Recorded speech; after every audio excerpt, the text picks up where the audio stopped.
Sergey Viktorovich, good afternoon. Several rounds of negotiations with the Americans have already taken place since the new administration came to power in the U.S.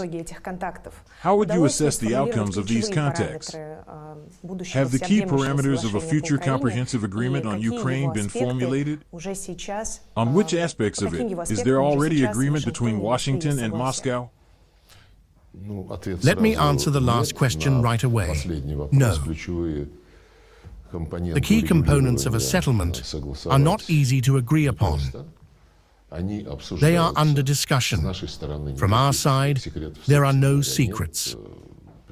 On June 14, 2024, President Putin, speaking at the Russian Foreign Ministry, clearly outlined the principles for achieving a long-term, reliable, and fair settlement.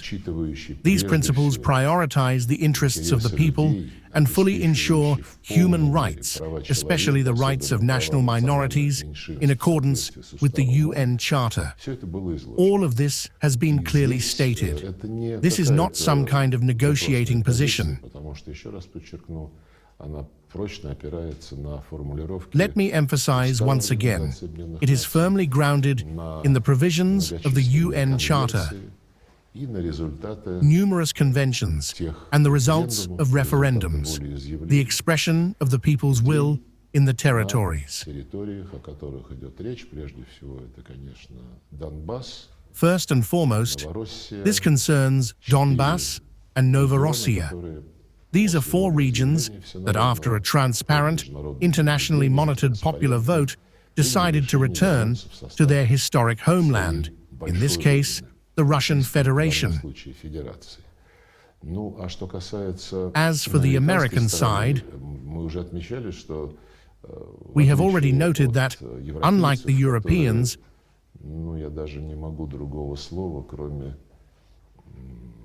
I can't even find another word besides rabid, who are literally consumed by this rabidness. I'm referring primarily to the leadership of France, Britain, the Baltic states, and some other EU and NATO countries.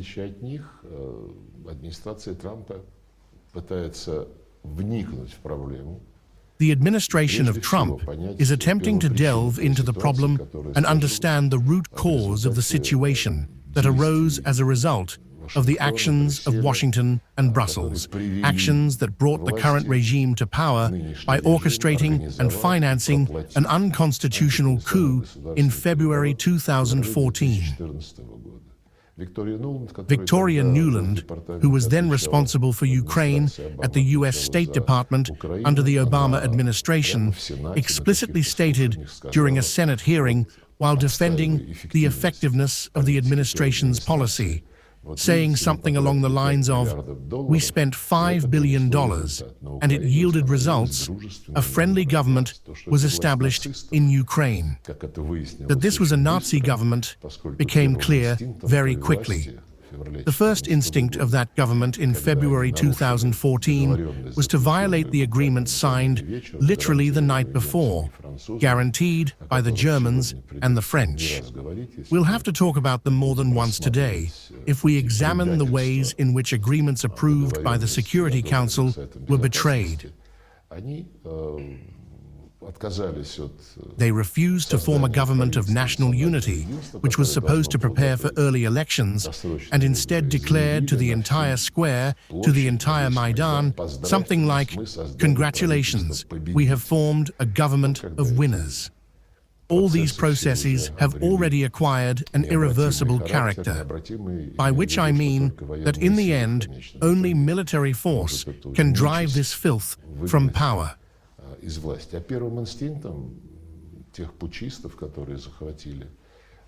The first instinct of those putschists who seized the presidential palace and government buildings in February 2014 was to announce the revocation of the status of the Russian language. Thus, the defining traits are fully known. President Trump has repeatedly stated that a colossal mistake, one that became the trigger, or one of the triggers for what is happening in Ukraine today, was the decision by the Biden administration to forcefully drag this country into NATO.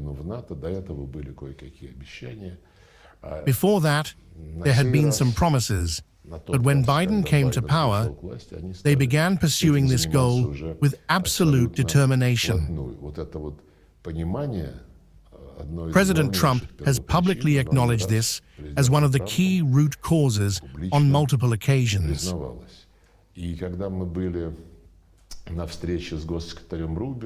When we, Russian presidential aide Ushakov, was also part of our delegation, met with Secretary of State Rubio and National Security Advisor Waltz,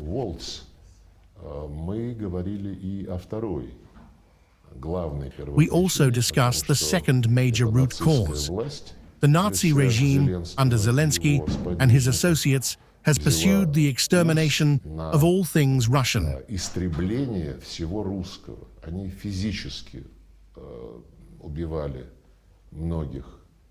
They physically killed many prominent figures, including journalists and public activists who advocated for the preservation of Russian culture in a country that was decisively shaped by Russians. A country that Russians did not merely help, but built over centuries, establishing cities like Odessa and many others, along with ports, roads, factories, and plants. These people were physically exterminated. Legally, if we consider the current state of Ukrainian legislation, everything Russian has been eradicated. A series of laws were passed, dozens of them, long before we concluded that the start of the special military operation was the only possible course of action. The Trump administration clearly understands this as well. In particular, U.S. Special Envoy Steve Witkoff stated publicly in one of his interviews with Tucker Carlson, if I'm not mistaken, that these territories are populated by people who held referendums and expressed their desire to become part of the Russian Federation. This cannot be ignored. NATO, the extermination of people's rights. We are not talking about land, but about the rights of the people who live on that land. That is precisely why these lands are dear to us. We cannot hand them over by expelling the people living there. Now, in Gaza, there are calls to expel Palestinians. Do those led by Zelensky, who keep harping on about the 1991 borders, also want to drive people out from there?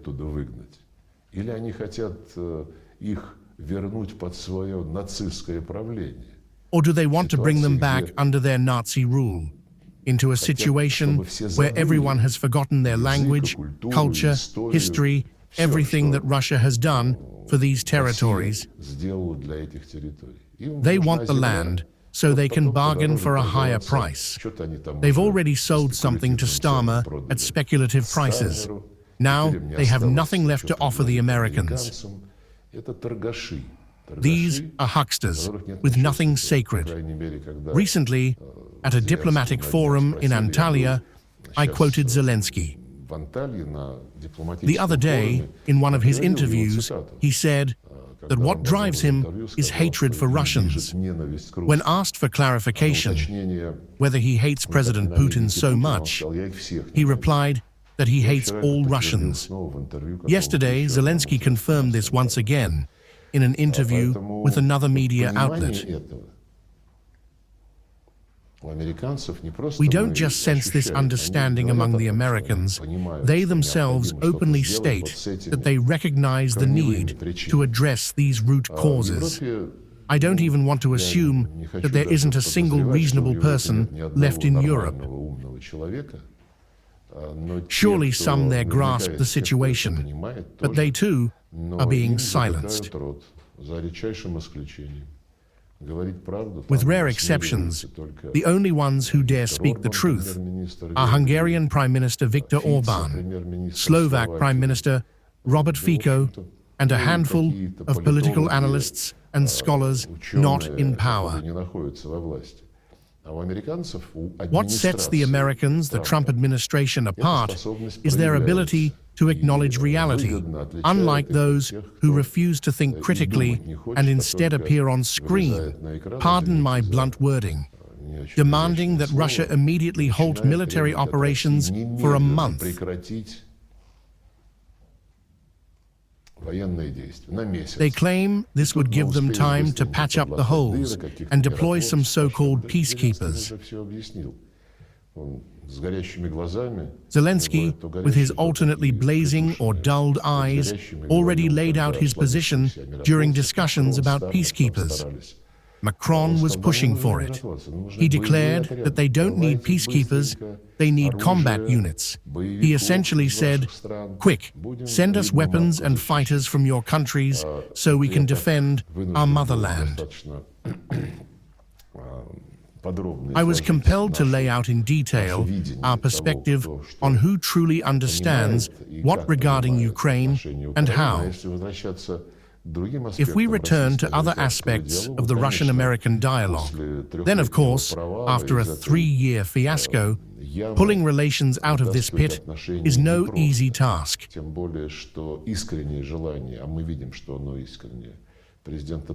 Especially since the sincere desire, we see that it is sincere, of President Trump and his team to return to normalcy after the panic that gripped Washington's elites, not just Democrats, but also, to some extent, Republicans, is now beginning to face resistance.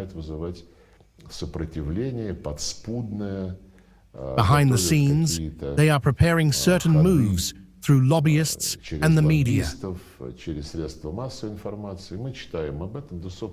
We read about this, though it's no secret.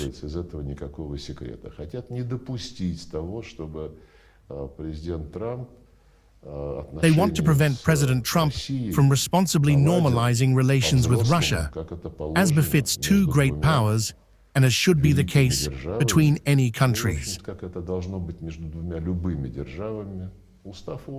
The UN Charter, I never tire of quoting it, states that the United Nations is based on the sovereign equality of states.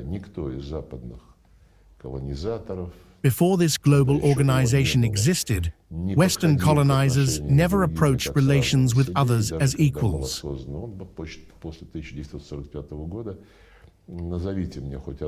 Name me even one conflict since the UN's founding in 1945, where the West treated the parties in conflicts it actively intervened in as equals.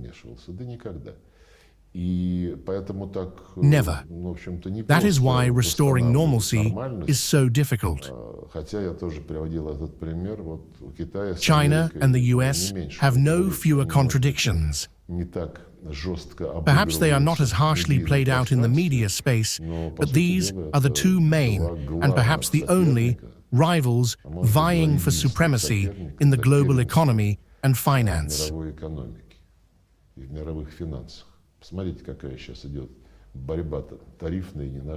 As for the economy, just look at the ongoing life or death tariff battle.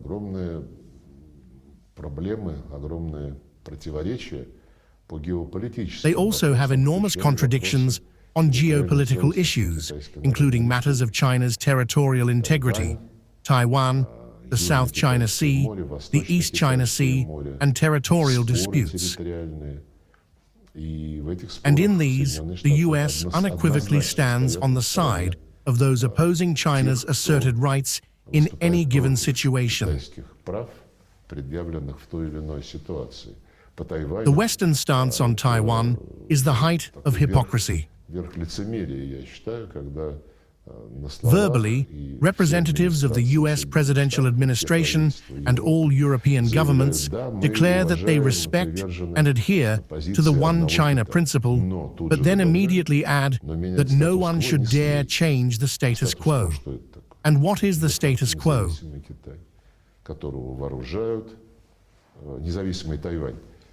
In fact, it is an independent Taiwan that is being armed, that signs its own economic agreements without consulting China. This is the kind of game being played here. Здесь тоже такая игра. А когда представители Китайской Народной Республики тут не так давно в очередной раз Not long сказали, ago, что Chinese representatives once again stated that they most firmly advocate for a political diplomatic resolution to the issue of restoring China's unity. восстановление единства Китая, но если Запад будет However, продолжать if the West continues its provocations and incites Taiwan to reject peaceful reunification, then China does not rule out any methods. Никакие методы. Такой шум поднялся на Западе. Вот, но это я просто привел примеры. I have provided examples showing that relations there are seriously burdened by deep, fundamental contradictions. Принципиальным противоречием. But neither under the Biden administration nor before it has dialogue ever been interrupted. Despite all the loud and public invectives periodically exchanged, it has never even crossed anyone's mind that the Americans might turn away and declare a boycott of China, claiming that it must be isolated. No one could ever imagine that. But with Russia, Biden has imagined himself a teacher, a mentor, someone who delivers judicial verdicts, proclaims them, and forces others to follow this path. Restoring a normal dialogue with President Trump is a natural thing. The fact that this has become a sensation for many is the legacy of the Biden mentality, which sought to make complete isolation of Russia the norm. Sheer stupidity. Of course, it didn't materialize. The dialogue is difficult, but is being restored. The main thing is that there is willingness on both sides, despite the problems and the misalignment of national interests on a whole range of issues on the international agenda, perhaps even on most of them. It is necessary to meet as civilized, polite people and listen to each other. And that is what is happening. There is an understanding of how to proceed with resuming the normal operations of our embassies and how to resolve issues with the timely issuance of visas to diplomats, including our diplomats working at the UN. This is a slightly different status. The previous administration of Biden, before that, Obama, and even the first administration of Trump abused the fact that the UN headquarters is located in the US, even though, according to all the rules and the agreement signed by Washington with the UN, the Americans have no right to obstruct the employment of citizens from any country that is a member of the global organization. To this day, there are cases where staff approved by the UN Secretariat cannot travel to their place of work because the Americans refuse to issue visas. People wait for several years. When, under Biden, they began creating difficulties for us with funding our embassy, we responded in kind.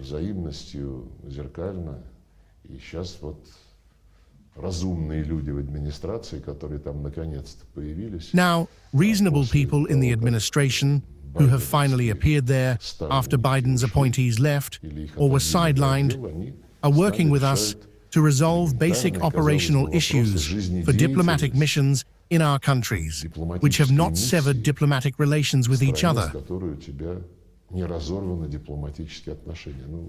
It's absurd that this even has to be dealt with, but there you have it. The third direction is the economy and trade. The Americans spoke about this even at the first stage, when the initial phone conversation took place between President Trump and President Putin, when U.S. Special Envoy Witkoff visited, and when the head of the Russian Direct Investment Fund, Kirill Dmitriev, was in the U.S. They are business people. For them, material dividends are important. Trump makes no secret of this. It is his philosophy, his policy. The American people voted for this. That they are seeking benefit is obvious. If we look at Europe, there the Americans want to reduce spending on NATO's upkeep, primarily the costs of maintaining US troops and their contribution to the defense of other members of the North Atlantic Alliance. They are examining who has a surplus and who has a deficit in trade, who imposes which taxes on various investment projects. All of this is happening, but it's happening chaotically. That's just how it is. This is the policy being pursued by the elected US president. The material aspect has always been important to them. This was evident even during Trump's first term.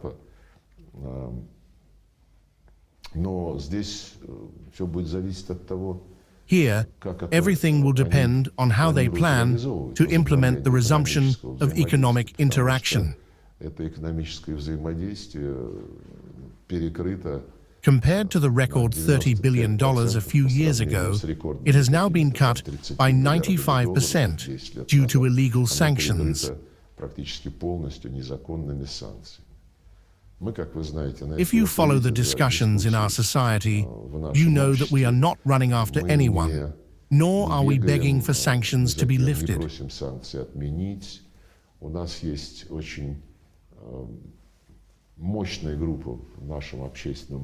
We have a strong group of opinion leaders who believe that lifting sanctions would be disastrous.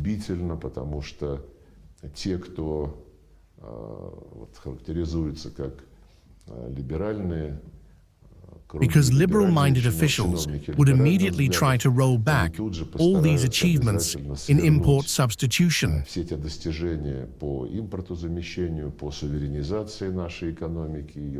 The sovereignization of our economy and production,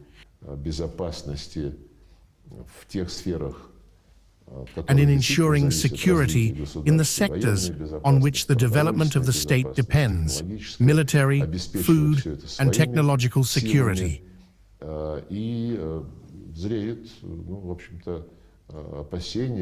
There is a growing concern that these cunning Americans might suddenly lift the sanctions and immediately flood our market with the very services and technologies that have burned us in the past. The situation with civilian aircraft still hasn't normalized.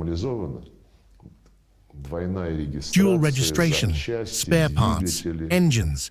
They say they won't give us anything, claiming, "Let our aviation industry die." Probably no sane person actually wants that. Let me say it again. I am absolutely convinced that President Putin is right when he has repeatedly emphasized that we must no longer allow ourselves to become dependent in areas critical to the survival of our state. As he recently stated at the Congress of the Russian Union of Industrialists and Entrepreneurs, if any of those who fled Russia's business sector after the prodding of their governments wish to return, we will assess whether there remains any available niche for that particular company. The niches they created by fleeing Russia no longer belong to them.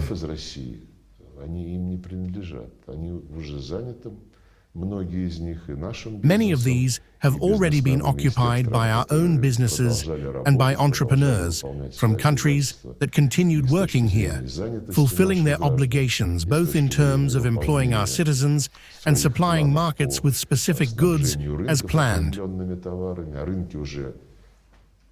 Markets had already structured their operations based on these companies' presence until everything was trampled into pieces.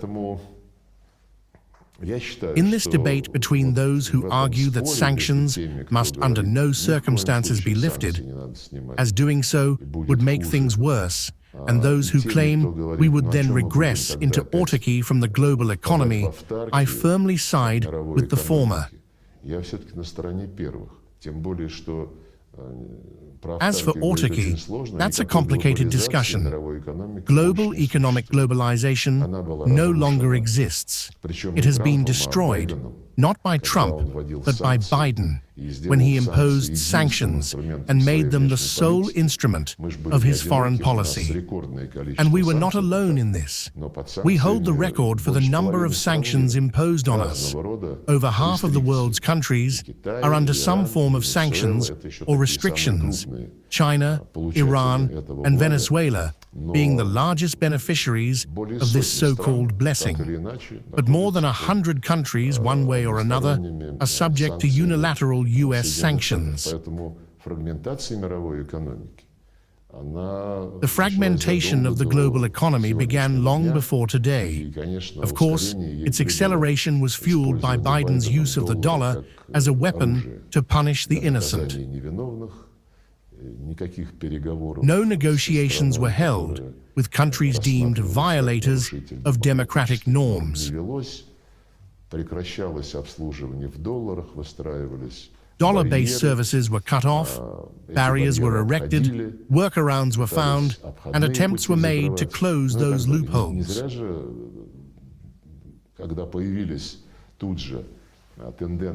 When trends toward alternative payment platforms emerged and transactions in national currencies began gaining traction, it was no coincidence that Trump, both before and after the elections, stated that one of Biden's crimes, worse than a crime and mistakes, was his weaponization of the dollar. In doing so, he undermined trust in this means of payment and planted a time bomb that will inevitably explode someday. Trump also expressed fear that BRICS might create its own currency. If that happens, he would impose absolutely astronomical tariffs on this alliance.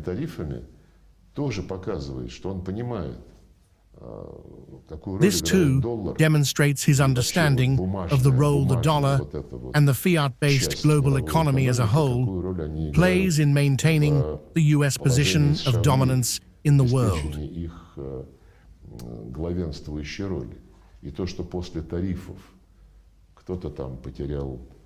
After these tariffs, some lost $50 billion simply because the ledgers and computers where all this is recorded reacted to changes in real-world conditions, where it was declared that they would extract money from us.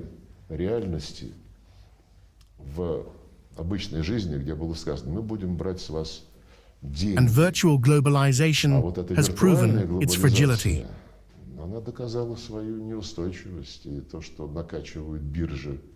Exchanges inflate these futures, then everything collapses, and a tragedy is made out of it. This phase is passing.